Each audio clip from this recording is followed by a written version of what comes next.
Good morning and welcome to the first session of the second day of the International Research Forum on Monetary Policy Conference. As a former co-organizer of the International Research Forum over the years from 2010 to 2018, so I'm really delighted that this conference has consistently upheld the high quality standards over these years.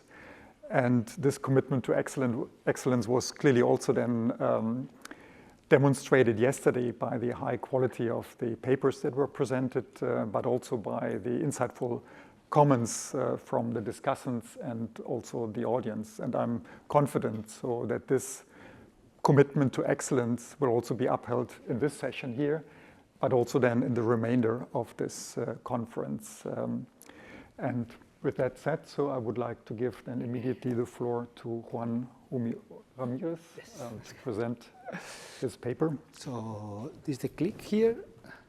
It works. Okay. Very good. Thank you for the invitation to the organizers. I'm going to talk about fiscal transfers today. Okay, and I think a relevant question for the ECB. Are they inflationary? This is joint work with Jonas, Arias and Minchul, Shin, that they are both at the Philly Fed. Okay, very good. So there has been, we all know. So there has been a post-COVID U.S. inflation surge, but it's not true. It's not only true in the U.S. It has been also true around the world in many other places. Okay, and there was early discussions about the role of either the fiscal side, the fiscal policy attached to the policies that were implemented through COVID. We know all the checks that were sent home in the US and many other policies that were done in Europe too. And there were also some concern about the effects of the supply side imbalances, basically supply shocks that could have been affected the inflation. Okay, so the beginning of the discussion about what is the source, what is behind this unexpected increase on inflation that we observed. There were a lot of discussions about, very informal discussions about supply and demand, and there were a little bit more of formal at the end, and there's a few papers that cite there about this discussion, okay? So what we want to do here is a little bit different, and what we want to do is basically think about time-varying SVRs. As you will see in a moment, time-varying SVRs are important here because both the transmission mechanism of these inflation shocks through the economy, because these shocks to inflation in the economy, not only inflation but other variables, it's clear they have changed through time. So we need something that is able to capture those kind of things. There's other approaches we can take, but we're going to take this time-varying SVR. And another important thing is that most of the SVRs or time-varying SVRs that have been studied in the past, they have been not totally, but most of them has been focused on only monetary policy. We have a lot of papers about monetary policy yesterday, about time varying, things that change in monetary policy. We want to focus on the fiscal side of the equation and to see what are the effects of these fiscal shocks on inflation and other variables. Okay. Okay. Importantly, something. You may know, but actually I was not so aware of, is that the role of transfers over GDP during the crisis, not only COVID, but also other cases has in the past, is dramatic. So there's a lot of work, a lot of studies that try to think about the effects of government consumption, government investment in GDP, the effects of changes, unexpected changes of government investment and government consumption over GDP on variables, but there is little analysis of the effects of transfer over GDP on variables, okay? And you can see in this graph that the share of transfer to GDP has been increasing through time. That's not unknown, people know, but also the volatility. Okay, these things, how these shocks or how these unexpected movements on transfer of GDP have been growing through time. It's something that was surprising for me. We're not the first ones to talk about this. There is some people have already mentioned the fact that transfers play a big role in the economy and a bigger role through time. So, but I think we are the first ones that put it in a time-varying VR and to see the effects on these particular events of inflation and these kind of things. Okay, very good. As I said, we're one of the first ones. Reis has a couple of papers on this in the past. Never in an SVR, but he has some empirics papers looking at these variables and also some theoretical studies about that. Just to have an idea, okay, of how important these things are, okay, we can see here, okay, how the change of total expenditure, of the government expenditures, and then how we divide it in transfers and government consumption and investment, okay, as a percent of GDP, how they changed during the two most important crises that we have seen in the past, the Great Recession and the COVID. So you can see the increase in total expenditure during COVID was around, the change on the percent, it was 11%, okay? Half of that was due to transfers, okay? Very little, or in comparison, very little was linked to government consumption, government investment. Something similar happened less dramatic, but something similar happened in 2008. Okay, so a big chunk of the government policies were through transfers, not through government consumption. So that's why we're trying to play a role, or trying to analyze the effects of government transfers into all this. Okay, now I need to describe the model a little bit. I don't have too much time, so I need to go fast about this. What is a rotation invariant time variant SVR? Because I think it's important. Okay, so normally when you do time variant bars, what happens is that you have statistical identification. Okay, because you have things that move. When you have things that move, basically through volatility, there is all this theory that tells us that you have statistical identification. Okay, and then there is no role for economics anymore, because basically everything is pinned down by the non-Gaussian movements of the shocks, okay? But that's a problem. I mean, you can do it, but that's a problem. There is a lot of literature on that, how you label the shocks that come out, how the shocks change through time once you put more time series, or the sample grows. There is many problems associated to that. I mean, it's beautiful in the sense that statistics give you identification already, but there's problems associated to that. So what we have done in another paper is basically to define a class of time variant SVRs that you can go back and use all the techniques, basically all the techniques that you were using on the constant parameter VARs in order to identify the shocks. Basically, you can bring economics back to identify the shocks. You don't need to rely on statistical identification, and all the problems associated with statistical identification disappear. Okay, these new problems appear because now you have to talk about sequences. You don't talk about matrices anymore. You have to talk about sequences of matrices, with the complications that you have both in the algorithms and also on the fact that the dimensionality of the space grows. So there is all these problems to do that, but at least we have the door open to go back to the things that we have learned through many years through SIMS about how to identify SVRs back into the time. And this is basically how you define the model. You have a time variant, the time variant SVR here, the shocks are identified because they are uncorrelated. Then you have a law of motion of these structural parameters, and the key is that you have not all the law of motions. The key to define this rotation invariant SVRs is that not all law of motions are allowed. Only law of motions that respect this observational equivalent concept of rotational. So you have rotations of the structural parameters, or sequence of rotations now, because you have sequences. The prices have to assign the same probability. We can, if someone is interested in these things, we can talk about it, but that's the class of models that we work on. Okay, very good. And the way that once you have these kind of models, the way that you draw from these kind of models is totally equivalent to the way you do it in the constant parameter VAR. You define a reduced form with rotation matrices, the same thing, and you map it back to the structural wall. So the beauty of this class of models is that basically everything we have learned in the last 20, 25 years about constant parameter SVRs, we can apply to time variant SVRs with sequences now, but it's basically the same idea. There is nothing too deep about what you do. Okay, very good. So, but even in the case of this is true even for reduced form SVRs, for reduced form VARs, not only for structural models. It's like, how do you define this class of time variant VARs? It's not so simple. And what the problem is that you have to have a law of motion. You have to have something moving on the variance covariance matrix. And this variance covariance matrix is semi-definite positive. And drawing about things, I mean, semi-definite positive is a set of restrictions, very complicated nonlinear restrictions.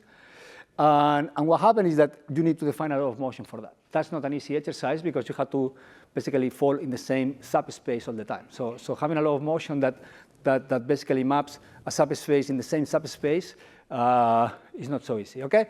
So, but there is very clever people around here. These people are Kanoff and Hansen. They have a very nice paper that shows that basically you can basically, there is a transformation. Everything in math is about that, transforming variables. Like you can reparameterize the variance covariance matrix into an unrestricted wall, but you can map this unrestricted wall to the set of semi-definite positive matrices and basically go back and forth, no problem. And that allows you to basically define law of motions about the semi-definite positive matrix through time. So that's something that we borrow from. They do it in the constant parameter case. We do it in the time varying case. But that's the thing, and that defines basically this class of models that we're going to work with. And the nice thing about this is that just something else is that most of the models that even in the reduced form world that consider time varying on the variance covariance matrix, the order matters. I mean, you have the famous paper of Primiceri that was maybe the first one that tried to think about these things, this difficult problem, and the order of the variables matters because they have Cholesky. You have a very large model, there is many orderings, okay? And then it's a problem because which one do you use? And then the results depend on the ordering, there's many problems. So this approach, again, is we borrow from Mankarov and Hansen, is order invariant. Okay, so you go basically what we try to do here is go back to everything that we learned in the constant parameter wall to apply to a time variant. Okay, and that opened the door to the same thing. There's a couple of things that you have to learn, but once you learn it, you go back to the same place. And this is the law of motion that we put in the variable, because once it's restricted, you can do whatever. This is basically something that this is the law of motion that we pick, but there is many other. You can put any law of motion that you want here. You want to put something that is stationary, you can put something stationary. You can do everything that you want here. Okay, there is nothing very bad. Then you have a Gibbs sampler with some restrictions that basically everything we learned in the past. It's a little thing. We do elliptical sampler, but it's nothing. It's just an efficiency thing. You don't need to do elliptical sampler. You don't want to. You can do something that is less efficient, but elliptical sampler is very efficient. That we have another paper on that.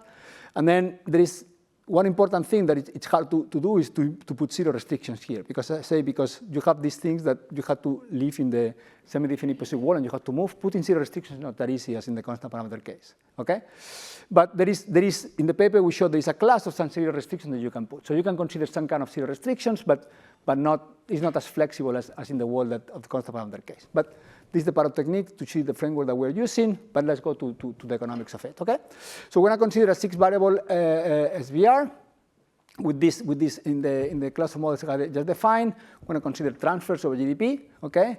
Real output, real GDP deflator, 1 year treasury yield to think about monetary policy, this supply index, but basically trying to measure what is the problems with supplies that we saw during the pandemic. So try to measure like you have problems on the supply side, and then personal saving rate. I mean, it's very interesting. Personal saving rate was behaving very different during the pandemic than during the Great Recession, and without that variable there, the results were very strange. Okay, one important thing that people sometimes forget when doing SVRs is that you have to have a very good reduced form model. You don't have a very good reduced form model, your shocks are going to be crappy, and if your shocks are crappy, so your innovations are crappy, your shocks are going to be crappy, and then sometimes we forget about that. And one way to test that is to think about the unconditional forecast or that you're going to get out of your model at any particular moment of time. So you go to any particular moment of time and you try to forecast with your model what the future is going to look. If you get inflation going to minus 10% for the next 5 years, it means that your reduced form model is very bad. Okay, and things like that. So you have to have a kind of coherent unconditional forecasting of your model at any moment in order to think that you have, at least is a necessary condition in order to have a reduced form that makes sense. Okay, and what we found is very interesting. So without the personal saving rates here, our model was forecasting horrible things, okay? And if you want to do historical decomposition or some kind of analysis of the shocks, you need to have a model that is able to forecast the future in some sensible sense. Otherwise, it's very bad, and you will see what we're talking about. So it's very interesting because this variable changes through times dramatically. The importance functions of any shock to the personal saving rates is very different in 2008 and in 2020, and that was very interesting. So that's the sample that we used. And we use this sample. I mean, there is nothing we could do further. We could do 2026 if you want, because time variant is gonna be able to capture any shock that you see in the economy. I don't think it's a problem. But the exercise we want to do here is to stop in 2019 Q4, just before the pandemic, and do an unconditional forecast of the future without the agents or the models in the future and see what is the forecast and do the decomposition. So that's why we stop there. Okay. We could go further and do a smoothing, but that will be cheating because the model will have seen the future. So we want to avoid that from happening. Okay. That's what we do. Okay, so now we have to identify shocks. Okay, so when we identify a few shocks, the first shock we identify is this transfer shock. So we're going to have basically a policy rule of how transfers are determining the economy. Okay, you have the systematic part is equivalent to the fact that we have these Taylor rules. We have to think about the Taylor rule for the fiscal side. It's the same idea. So you have to think about the systematic part. And we're going to borrow a little bit from Blanchard and Perotti and Caldara Camps that have thought about these rules. If I remember well, they have consumption here. They don't have consumption investment. They don't have transfers, but we're going to have the same idea. Okay, we're going to borrow from them. So we have this rule here, and we're going to say just to see, we're going to make our life a little bit hard here. Okay, because if we allow this rule to react to many other things, our life is going to be easier. So we're going to be a little bit tough on that. So what I'm going to say is that the transfers only react to output at the beginning. So basically, we're going to put zeros. All these coefficients here you see on the right-hand side, at impact, they're going to be 0. We're going to put zeros. As I say, there is ways to put zeros in this system. And again, these technicalities about that, you can read the paper or you can ask me. But we're going to assume that all the coefficients but the one on output are 0. Okay? And then we're going to say that the response of transfer to output is going to be negative. So basically, automatic stabilizers. Okay, you go in a recession, transfer go up. You go in expansion, transfer as a percentage GDP go down. So typical thing. Okay, and we bound a little bit that coefficient. People do that actually. We borrow from Caldara and Camps too, because otherwise the things go so wide that it's very hard to learn anything. So how to bound is I think it's -4 or something like that. It's not a very tight band. Okay, because I think the median is around -1 or something like that. So it's not super tight, but once you allow for the tails of the posterior to grow, it's very hard. And you have sequences, it's very hard to see anything because the things this is very uncertain. So you have to bound that thing in some sense. Okay. And we want to see what is the source of inflation. We have to estimate, we have to identify the other shocks. We identify some demand, monetary policy, and supply, and other supply shocks. Okay, we have supply in the sense that we have tightness of the supply chain, and then we have other supply. Basically, will be the typical supply shock that we consider. Okay, very good. So these are the shocks. I don't have too much time, but there is nothing strange here. We don't hide anything here. It's like a typical sign identification to identify these shocks, because the idea here is that which shocks were driving the inflation that we saw. Okay. Just the need for time by MBR, we justify, we see in the estimation that things are moving in the right direction, so you need a time by SBR. So I mean, this is not surprising, but we put it there. So this is the important graph of the paper. So one do historical decomposition of which shocks were driving the inflation of 2020. Okay, that's the thing. So the 6 variables that we have. The dotted line is the unconditional forecast that I was mentioning before. Okay, the condition for the variables. And the black line is the data, what really happened. Okay, that's what I say. So the beginning, you need a model that is able to forecast and a condition forecast that makes sense. And the way that we test this, or we see if our model makes sense, we compare the forecast of our model in 2019 Q4 with the forecast that we saw in the market, basically. And the Fed, we look at the things, and the things were, they are not identical, but they are similar. So they are things, this is not crazy. The forecast that were coming out of reduced form, because that forecast is totally reduced form. It's not the total there. The forecast that comes from the reduced form makes sense, okay? You have an inflation, I think it was around 2.5% that we get. Like for the future growth, it was around just a little bit below 2%, but something is real GDP growth, so it was something sensible there, okay? And what happens then is that we want to decompose what happens with the unexpected. So basically, you want to explain the difference between the unconditional forecast and the observed thing. So you want to see what the difference is and which are the source of, so which shocks were explaining that thing. Okay, good. That's going to depend on several things. It's going to depend on the difference. It's going to depend on the response functions, and it's going to depend on the side of the shocks. That's the 3 things that matters here. So which shocks do you identify and how you identify them matters quite a bit. The first thing you see is like, let's think these questions about inflation, okay? So what happens here is that, so the yellow is here is the fiscal shock. That's the thing. Okay, was the fiscal shock, these are cumulative things, was the fiscal shock behind the inflation that we saw in there? So what you can see here is that at the beginning, you will say that quite a big chunk of the inflation that we saw was due to these fiscal shocks, okay? These fiscal transfer shocks, you can see it. But after very little, basically after a year, these fiscal shocks didn't play any role anymore. Basically, they were going the other direction. They were disappearing in the economy. It's mostly supply.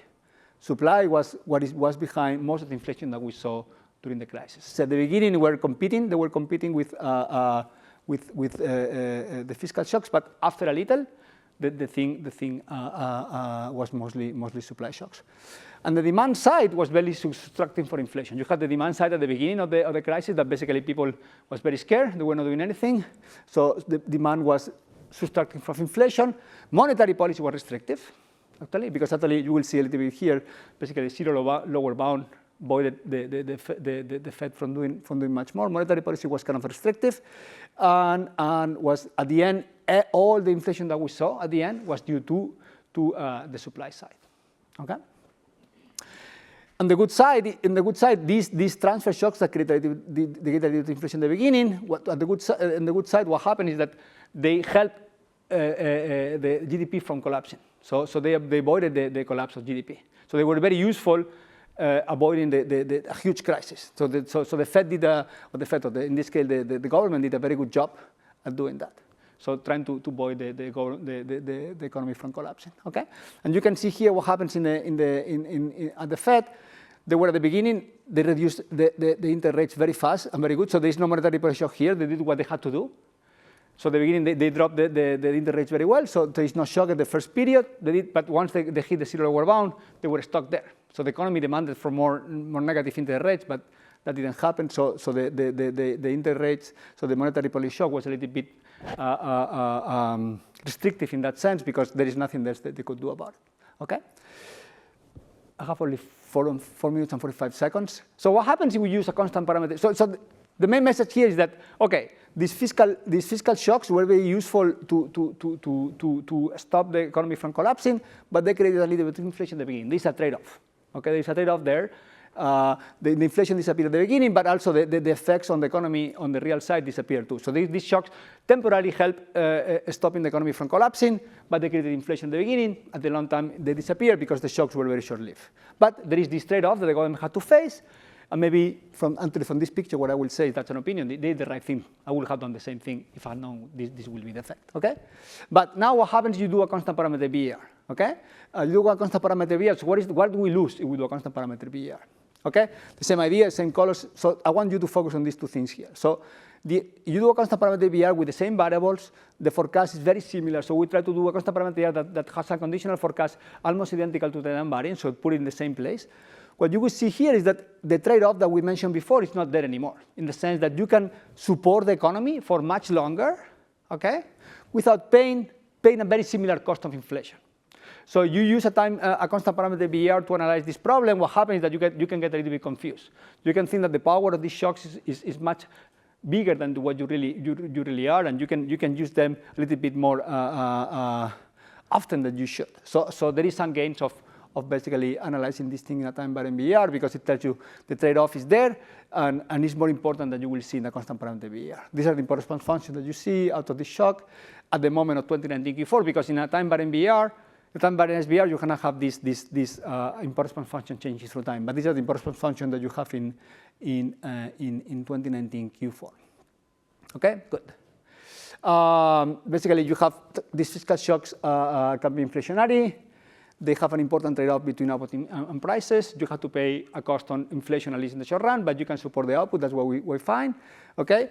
Time variant BER is important to show this trade-off because you do a constant parameter BER, you don't see this trade-off that there. Okay? But importantly, the inflation during the pandemic was mostly driven by supply shocks. That's the main conclusion. Okay? Yeah. And transfers, and that's one thing, I didn't put it here, you don't have much time, but these are the paper about Primiceri and Giannoni. They have this, Domenico and Giannoni have this paper about this, more or less asking for the same question, okay? But one important thing they're missing in their analysis, don't put transfer shocks in the data set. So you look at the thing, they're missing the transfer shocks. And the results change quite dramatically about what are the effects, what is driving what. Because the question is a bit different. They're not thinking about transfer shocks, they're thinking about supply and demand in general. But you miss transfer shocks, you're missing a big part of demand, okay? And the results change a little, and we did exactly the same. So we put all the variables here, forget about transfers, and think about demand supply in general, and we got results similar to what they get, even the time variant BER. So including the transfers into the BER makes a big change, and I think it's important. That's something we can do. Okay? I have 1 minute, but I want to say something. What about the Great Recession? We can do exactly the same exercise. We can stop in the Great Recession and analyze what happens there, because as you saw, transfers were important too. Not as important, but they were important. a few things that you learn. First, the shocks were not so big. That's the first thing. So the government didn't use these shocks, these transfers as extensively as they used in the pandemic. But we know that. I mean, we know that from the data. At the beginning, we saw the big spike that we saw in the transfers, like in the raw data. And of course, you don't have this inflation driven by these shocks. But that's expected, okay? Because these were shocks. So one exercise we can do is, what do we put the shocks of the transfers? Where do we put the shocks of 2020 in 2008? So we'll have the same effect. We would have done the same thing with the economy in 2008 with the shocks of 2020, okay? And we do this here. So basically, we put the same shocks. We go there, put the same shocks, and it's true. We could support output, something similar to what we created in 2020. We can support output, so we don't have this large recession that we have in 2008. So we can support output. The behavior of inflation will have been very, very, very similar. You can see it, okay? And one big difference is that in that moment, because the Fed would have responded much stronger too, because the policy rule, the Taylor rule, was a little bit different. They were much more responding to inflation, and the Fed would have responded to inflation much bigger. And there were some effects. I don't have much time. We have -2 seconds, but you can see that the effects will be a little bit different in that sense. But the conclusion is that because the Fed was behaving different in 2008, the effects of the transfer shocks will be a little bit shorter-lived in the inflation side, because the Fed will respond a little bit. So. Yeah, thank you, Juan Rubio.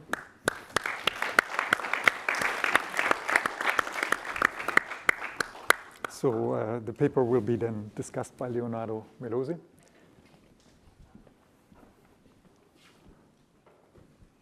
Thank you very much for inviting me to discuss this very interesting paper. It's a paper that made me think a lot, and I guess this is a definition of a very good paper, an excellent paper. I focus my discussion actually on a topic you haven't talked very much about, which I think is also quite good for the audience. You discussed very well about these rotation invariant time varying parameters, structure of AR, how they work, and the econometrics behind that.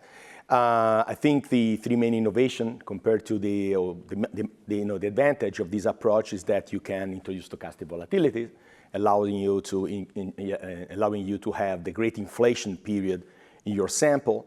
Also, as you mentioned at the end, you can also take into account potential structural breaks.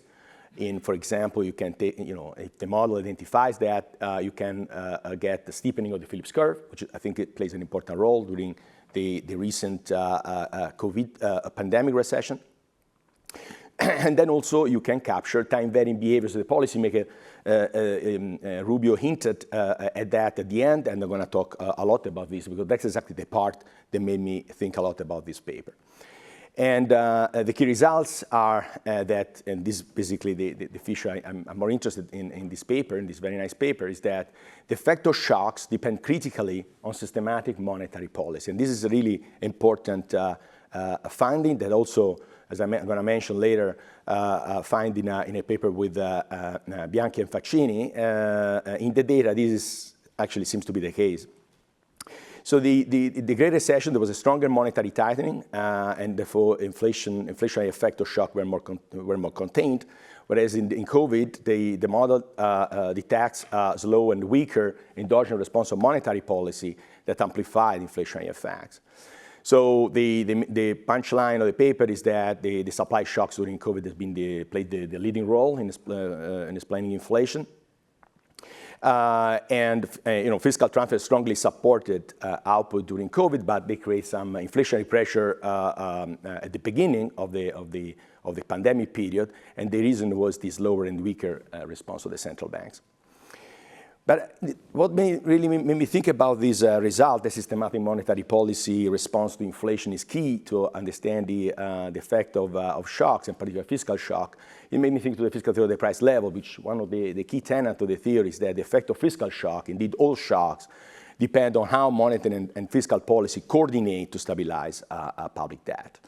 And my paper with Francesco and Renato, we introduced these two notions of funded transfer shock and unfunded transfer shock that capture different way in which the policymakers coordinate in response to the effect of these shocks.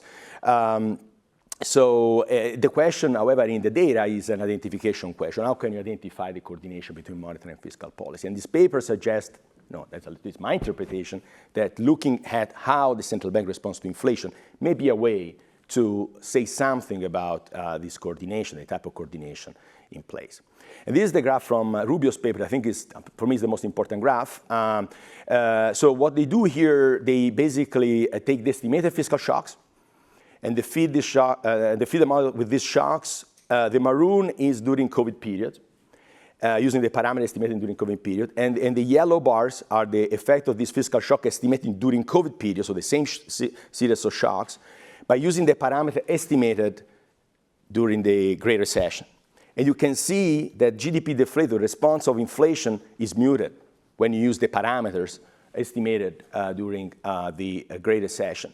And if you look at the response of one-year Treasury yields, which is a proxy for the monetary policy, you can see that the maroon, the response during the COVID period, has been substantially weaker and more inertial, I would say, but definitely weaker if you consider the large increase in inflation caused by the transfer shocks.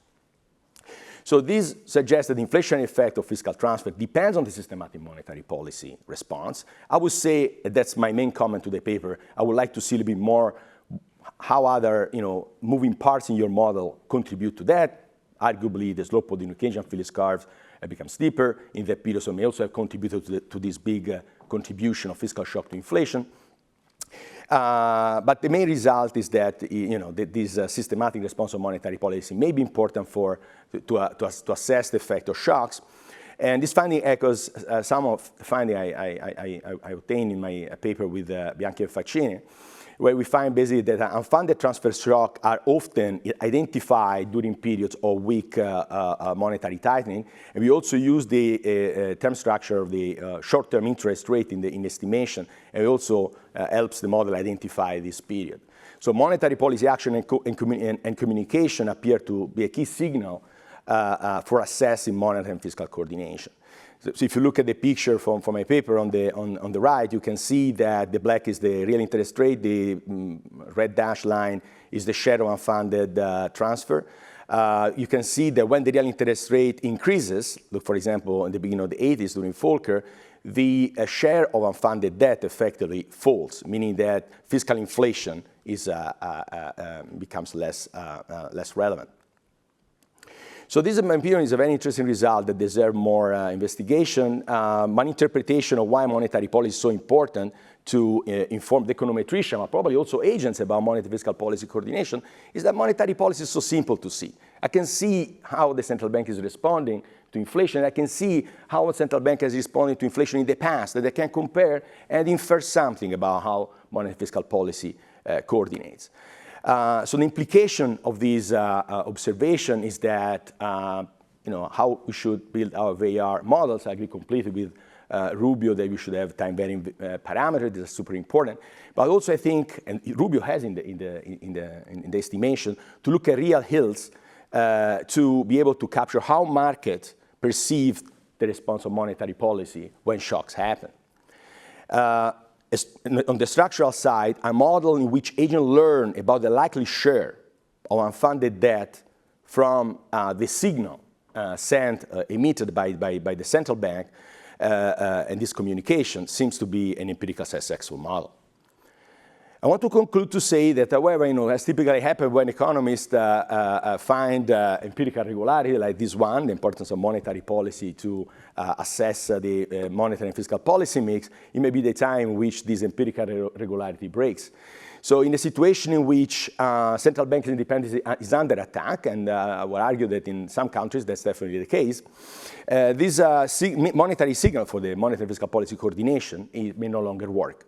And actually, in the paper with Francesco Bianchi, published in the GM in 2019, we show what are the very detrimental effects of this, what we call lack of coordination. So the fact that you may have a situation in which the fiscal authority loses credibility in stabilizing its debt, and at the same time, the central bank is adamant to fight and to defend its independence. So here is a plot of an economy that goes through a recession, the dark gray, area, and then the light gray area, the recession is over in a sense, so in sense that aggregate demand shifts up again, but the fiscal authority has lost credibility. So there is no expectation of a fiscal adjustment. And the central banks, however, tries to defend its independence and raise the interest rate aggressively. You can see the real federal funds rate going up in the middle part of this of the bottom right graph. And when this happens, you get basically the federal funds rate increases. That creates a fiscal, more fiscal imbalance. The debt to GDP ratio increases. The recession becomes deeper, and inflation will increase because agents expect that the rising debt will be stabilized with higher inflation in the future.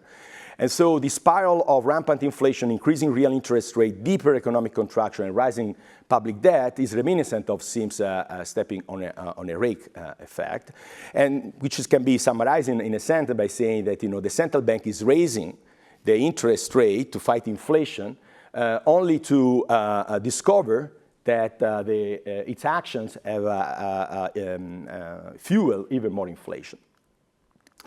And in a recent paper I wrote, it's an old paper, but we have a new draft now with the estimation using euro area data with Bianchi Fang and Anna Rogantini Pico. I don't know, probably she's in the audience. We basically show that in a monetary union situation is such that it takes only one member country losing fiscal credibility for the central banks to step on a rake. And so this is something that we should take this into account these days. Thank you so much. Yeah, I think what Melosi have said is basically that we need to think more about the interaction between fiscal. They are doing those things, and I agree. The problem is that how do you do it explicitly? Do you make the Fed to respond to level of debt or deficit or things like that explicitly in the Taylor rule? So I think there's an interaction there, but making it explicit. So is the fact that the coefficients of the monetary policy rule change enough for that mechanism, or you have to make it explicit? So it's not an easy question to answer, but I think you're totally right. And something you said about other structural parameters, that's true, and that's something we want to do, but I think this too many new things on this. So one of the problems of this time-varying VR is that because you have rotations, you have, in some sense, you have a huge steady space. Okay, there's some constraints because you have low motions, but there is a huge. So what happens is that the uncertainty is huge. It's very big. So what you mentioned about the New Keynesian Phillips curve, that's interesting. So you can start thinking about which parameters are structural. So you can think about more about which parameters are structural and use restrictions on those parameters to bound the sequences. And with the elliptical sampler and the Gibbs sampler, you can do that very easily. You can put as many sign restrictions as you want, and then start thinking about total parameters and basically bound things. So you have a more sensible. Because I'm sure some of the coefficients of the Phillips curve that we get make no sense. So some of the models are there; they make no sense because don't look at that. And there is some sequence, some realization of the sequence that doesn't make any sense. So I'm sure you can. So as I said at the beginning, one of the nice things about this model is that you can be an economist again. You have to have time-varying models and be an economist. But I think you have to be more an economist here than with the constant parameter models because you have many more parameters. So I think it's more I think there's more role for economics here than in the constant parameter model. Okay, then let's open the floor. Oreste.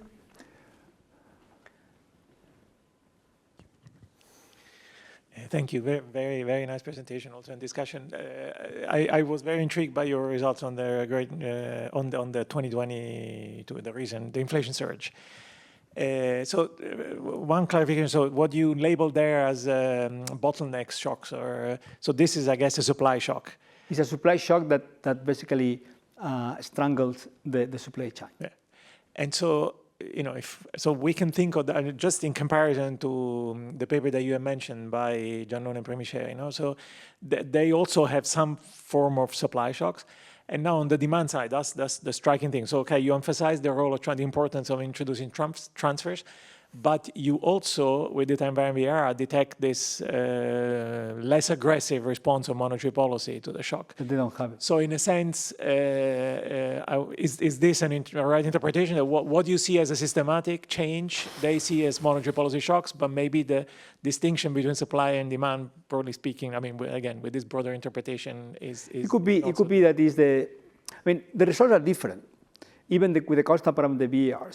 So one thing that we wanted to see is that, so what is the difference? Is it including transfers or moving from constant parameter VR to time varying VR? That was the question that we asked. And moving, if you keep transfers into the VR, moving from the constant to the time varying, it changes a little bit the composition, but it doesn't change the story. So it's still different from the story of them. So it's including the transfers that makes the big difference between the explanation what is supply or demand shocks. Why? Maybe it's the interaction between monetary and fiscal. I'm not sure. I'm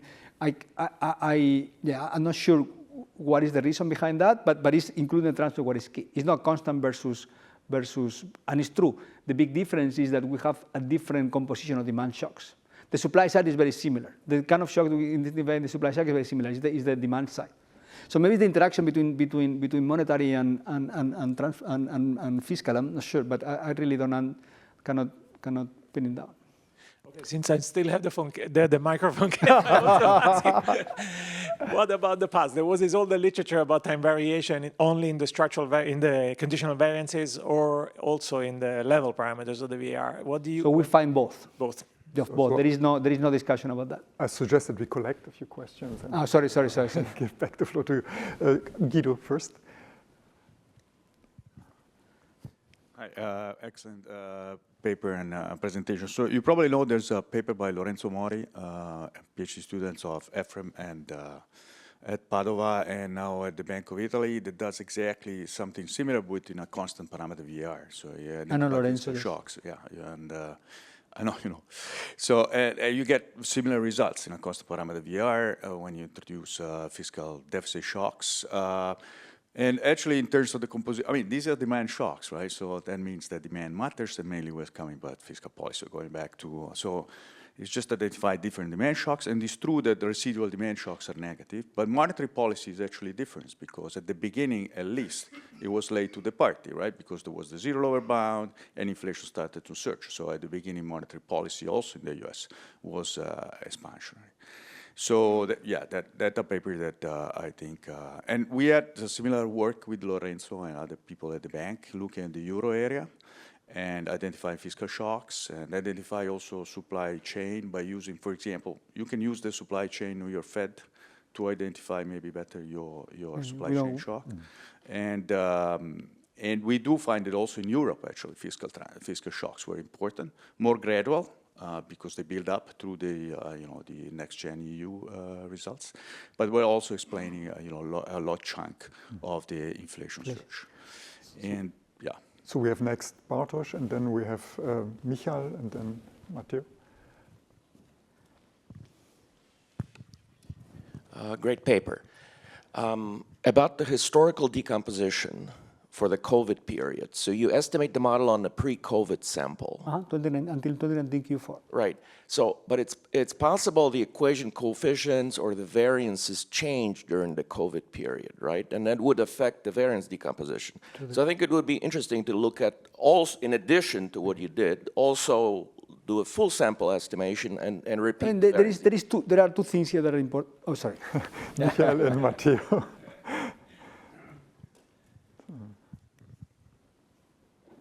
Michal?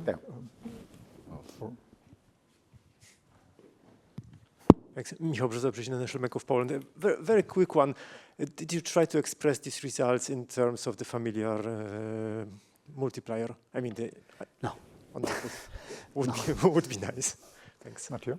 But we should. It'd be nice to see, Matteo Iacoviello, Federal Reserve. It would be nice to see whether there is some interesting relationship between the coefficients you estimate time varying and how they depend exposed on the variables of the model, because one would think that, for instance, the extent to which, say, the level of supply disruptions is high should show up in the slope of the Phillips curve or in some other parameter. So that would be an interesting extension.